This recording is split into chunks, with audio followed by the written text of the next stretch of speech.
Everybody welcome. Great to see all of you. I have a special treat for you. We have 2 sessions. We have so many great speakers for you. We broke it up into 2 sessions. So let's get right to it. I think we love a world where there's proprietary products, but we also need a world where a whole bunch of companies in different industries, in different domains, need models as a technology that we could then transform into products. So today, really what I wanted to celebrate is not the proprietary versus open, because I don't think that that's a thing. Proprietary versus open is not a thing. It's proprietary and open. And we love the fact that they're these terrific models that are really products. Folks think that there are only 2 types of companies up at the software level of AI. I think that they think that there are foundation model companies that build very large general models, sell access to those models through APIs, do lots of products in different verticals. And then there are application companies that don't really do much AI work themselves, but they build great products on top of the models. And I think that we are really seeing the birth and flourishing of a third type of company that sits in between the 2. A company that uses the best the market has to offer at an API level, but then also does great work on the modeling front too, and takes both the best the market has to offer on an API level, their own models, and wraps them all into one, into the best product for a certain vertical. And in particular, I think we're seeing the rise of a new type of agent happening over the course of the next year or 2, where the way you used AI models, it started as you're just calling a model. And then it got a little bit more complicated. It became calling a model, and that model has a bunch of tools that it can use. And I think we're soon going to see agents really be coworkers that can take on tasks that take many hours or many days and do incredibly complex workloads. We've experimented with things in this domain in software, where we've experimented with building, for instance, prototype browsers from scratch over the course of many weeks, entirely end-to-end with agents. And when you start to get to these much more complicated workloads, under the hood, you want to be farming out that workload to different models, because different models have different strengths.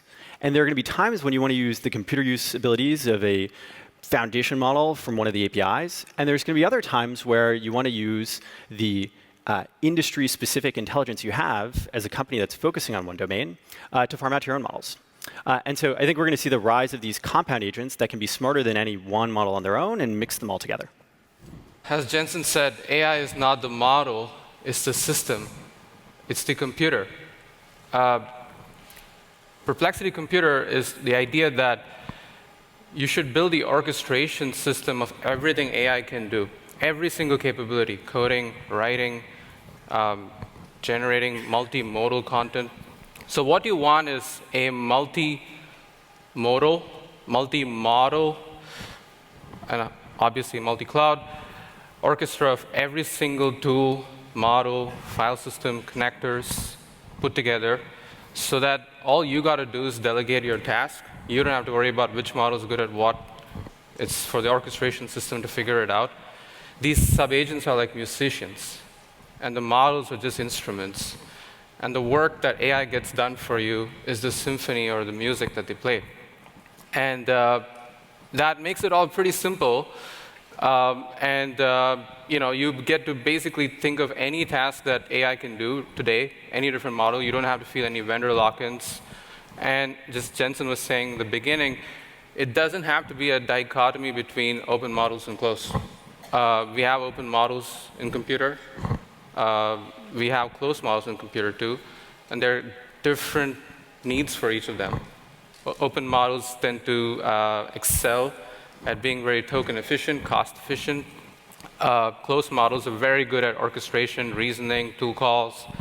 And basically what's happening is models are essentially becoming just tools like file systems and connectors. And we're able to operate at an abstraction above models, finally. The first one is that model companies are not actually model companies. Like, they don't just build a model, they build a whole stack end to end. So when you're buying a model from a proprietary or otherwise, you're actually buying the chips, this orchestration software, the inference, and product, and all of that has been optimized end to end. Now, that yields great products, and what openness allows is for other people to basically optimize the whole thing end to end. So you're not just buying a model, you're buying a whole system. I think the other big misconception is on open models, that somehow open models are fundamentally going to be behind the frontier. That the hit that you take when you adopt an open model is you get control, but you get something that is a few months behind. I think that's just a artifact of the time where we are today. There's nothing fundamentally different between an open and a closed model. And models in general in this system, it's fundamental knowledge infrastructure. And fundamental knowledge infrastructure yearns for openness, like an animal, yearns for the hills or for the forest. Like it wants to be open. Like books used to be closed, and the printing press made them open. Science used to be, there were alchemists, and then the scientific journal made it open. And strong encryption, there was a debate between closed and openness, and actually it ended up being both. It started out closed, and then there's a whole flourishing ecosystem of strong encryption that became open. And I think the same thing is about to happen in AI, where there's a flourishing ecosystem of powerful closed models, but equally capable open models that are going to be coming over the next couple of years. And I think that's really exciting.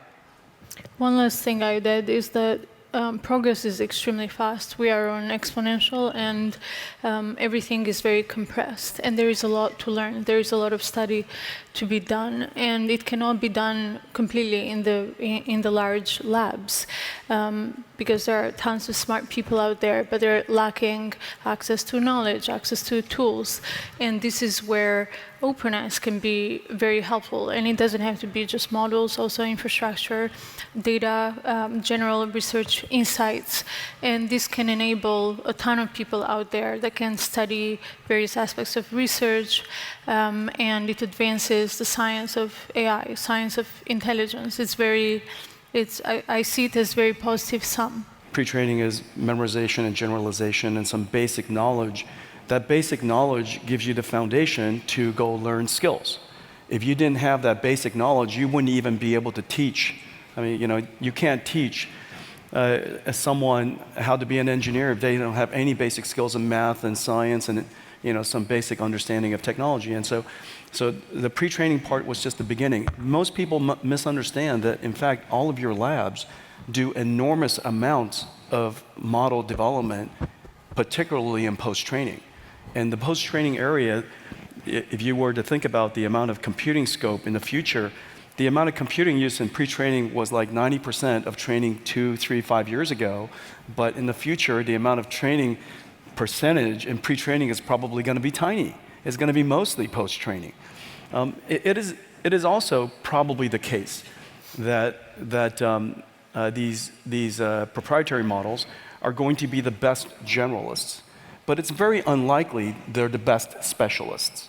And most value is derived from specialists. I mean, we need generalist capability all the time, and they're going to get better and better.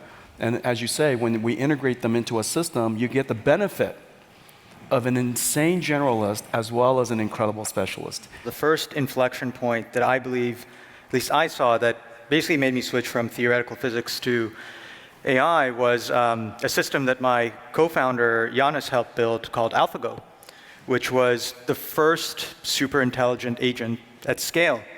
And it was a 60 million parameter network. It was tiny relative to what is now. And it beat the best kind of player in the world at Go. And the thing is that that system never stopped learning. It was just an economics problem of how much compute are you willing to put in to get it to be 10x better. And at some point they cut it off because would you put $10 billion more to make AlphaGo beat Lee Sedol even harder? Probably not.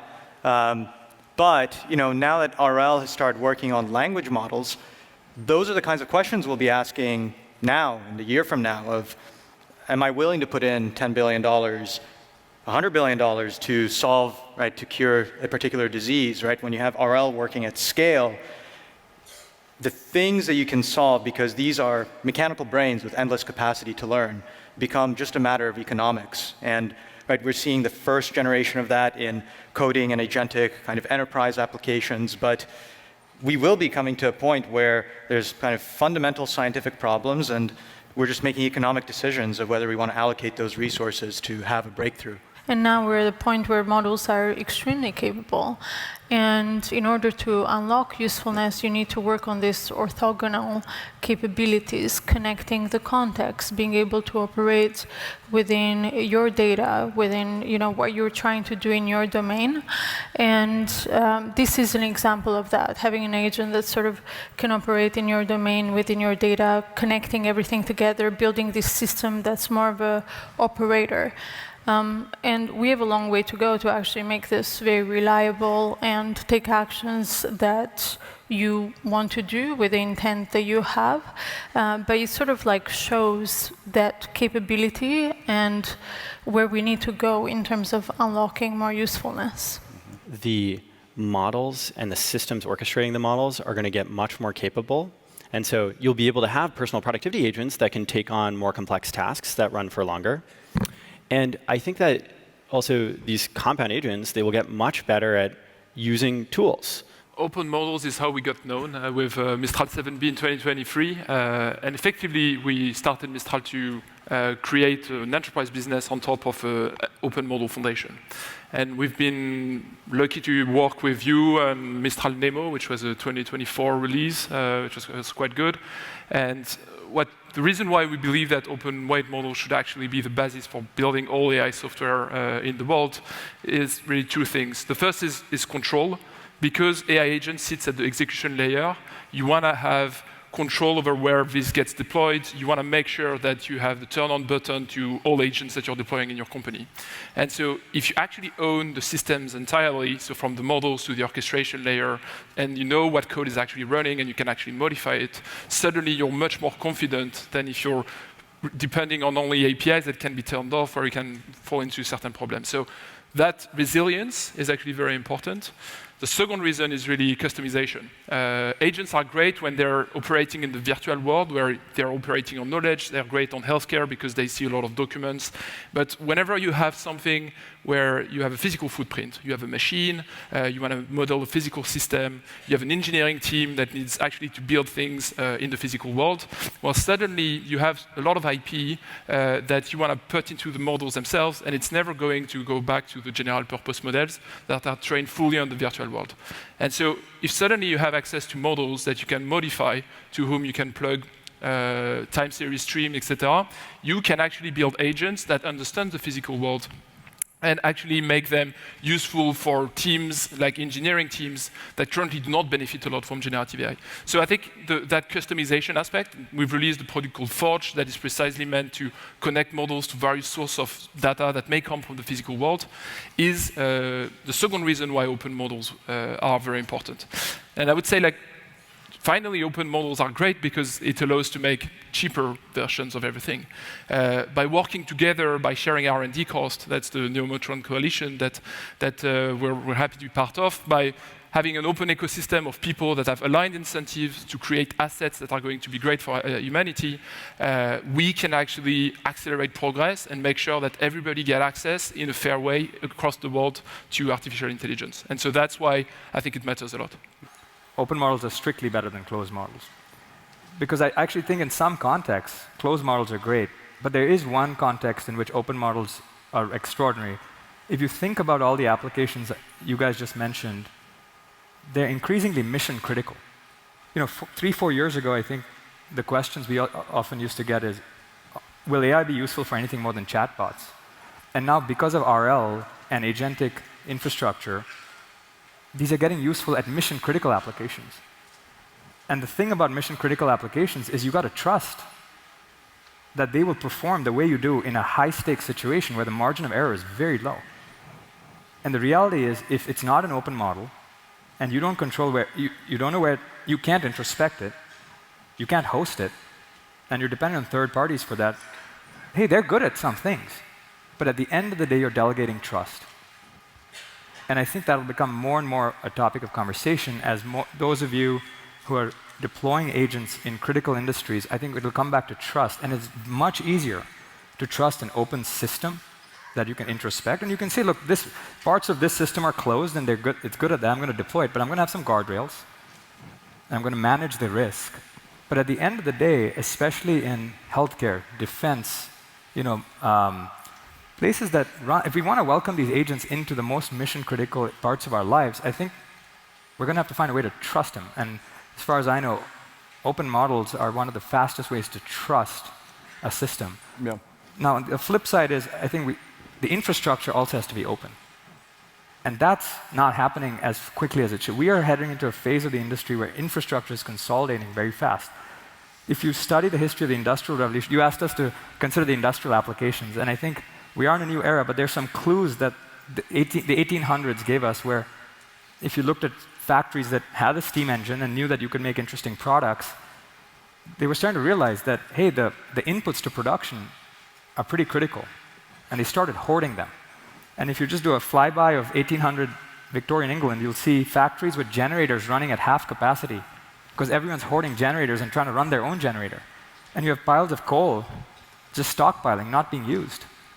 And I think what we need to go to is open models and open infrastructure. We need to develop a mechanism that allows us to share, not to over-provision for peak, but have enough secure infrastructure that we get our base load, but then we can spike up and down. And that's called a grid. That's what we're working on at AMP. As you know, we're building an AI grid. But I really do think for open models to be developed at the frontier, we're going to need open infrastructure too. When we have a language model or an AI system, these days we just look at the final snapshot of this whole very long curated process of how these models are developed. However, we argue that, or I argue that there is a long process, and releasing different parts of it, enabling researchers and developers use different parts of it, it enables infinite customization, not just a final weight, but also on top of different checkpoints of the model. So my team built Olmo, and through that, we developed model flow, which we call it the full development cycle of the whole process, including the data, all the model weights, all the infrastructure and everything, so that researchers and hardcore developers could actually play with it, integrate their finding, and even build on top of that. So why is this important? So this is particularly really important to make advances in the next generation of AI, because these days you might argue that progress in AI is getting limited into a few closed labs. But it's actually very important to the vast majority of academia and researchers or kind of nonprofit and other places who want to also be part of this progress. And we've seen that this progress already has happened by everything being open. So for example, you've probably all seen that hybrid models are being used in many of these open models and even closed models like Nemotron, a very good example of that. So most recently, our team started releasing and studying why hybrid models are probably only better than only transformers. And based on analysis and more theoretical findings, we actually found that, okay, there are theoretical reasons why hybrid models are better. And then empirically, we show that, yes, it actually is much more efficient, much more token efficient in training. So having access to this infrastructure, training, and being able to kind of publicly talk about it and also kind of study these models enable the next generation of even model architecture, better AI systems, and so on. So enabling research is also a very important topic. Open models are strictly better than closed models. I think they enable diffusion of innovation, research, and competition. And I guess competition in the end is good for you, right? And in addition to that, it's really also, I don't know, I'm here in Silicon Valley, every 2 months, then I'm based in Germany for my usual day-to-day work. And I come here now, and there's this weird AI psychosis going on, where people, even AI researchers, think that they cannot really contribute anymore because of the advances in coding agents and stuff like that. But I think even if you're really convinced of that, then the way that you can have impact should be thinking about how can I make an open model that actually can replicate these capabilities. So I think it's actually one of the most exciting times to work on either like the frontier models, the big models, or more specialized open models that then get deployed like on device and all of that. And there's like so many different frontiers, and all of them should have like some open component. Even in a company that is a closed model company, I really believe that open models will be used as part of the agentic system, where the closed model is your crown jewels. And I'm fairly certain that even in visual intelligence, that used to be text to image, in the future, well, you're already there now, increasingly, it's an robotic visual intelligence system. And so it's reasoning, it's taking inputs, and the prompts could be text and many other conditionings. It's solving problems and ultimately generating an image or a stream of images that you can even interact with in a very robotic way. And so I think the future of visual intelligence that you're working on is just so exciting. And even though it's a proprietary crown jewels today, you're going to surround it with a whole bunch of open models, is my prediction. And so all of these different industries are starting to get solutions that are very impactful and very capable. And so I think that this year we're going to see, really, instead of the question, what is the ROI of, the last 3 years, all of the questions are, what are the ROIs of AI? I think now we're going to, this year, starting with coding, of course, and coding is not just software engineering. Coding is the description, the codifying of business processes, codifying basically the rules of all businesses and all engineering and almost all work. And so coding is a very big deal, but nonetheless, we're going to see an inflection this year of real business economics taken off, and you guys are all experiencing that. Ladies and gentlemen, hey, let's get the last crew back up here. That's it, the future. Thank you, guys. Good job.